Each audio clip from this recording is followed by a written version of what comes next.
to share some wine terminology, some common terms to know when drinking wine. It'll help you have a conversation about the wine as well with friends or family. So here are some common terms to know. Sometimes you'll hear someone say the nose of the wine. So basically you're bringing the glass of wine up to your nose and taking in the aromas of the wine. Now each wine has somewhat of a distinct scent, smell that will help you remember that wine. So for example, a Sauvignon Blanc will have a more lemongrass, like a grassy tone to it, so you'll be able to pick that up. But that's basically the reference of the nose of the wine. Remember also the power of persuasion. So if you're describing a wine to someone, sometimes if you will notice a grassy aroma to the Sauvignon Blanc, that'll persuade the other person to be like, hey, I think I noticed that too. So there is power of persuasion in smelling a wine, but that is a good term to know, the nose of the wine. The next is the palate. So this describes the feel of the wine on your tongue.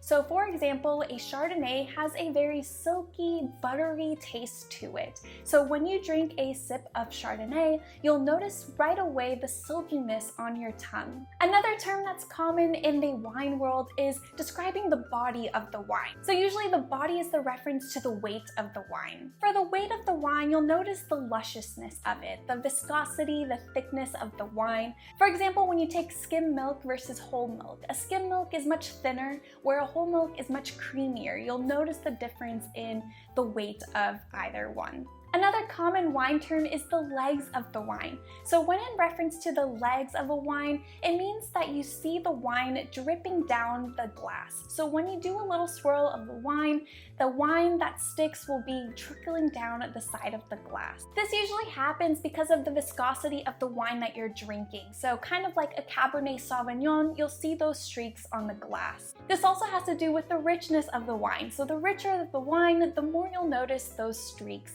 and often referred to as the legs. I hope this terminology is helpful for you guys. Don't be afraid to ask questions when doing wine tasting, or if you're going to a winery. There's no such thing as a dumb question, and the more that you ask, the more comfortable you'll feel with wine tasting. And the good thing about this is that you just have to keep practicing. You have to keep drinking some glasses of wine, try some new ones, and figure out the different ways to describe what you're tasting. To give wine tasting a go, click here for a red wine or a white wine tasting.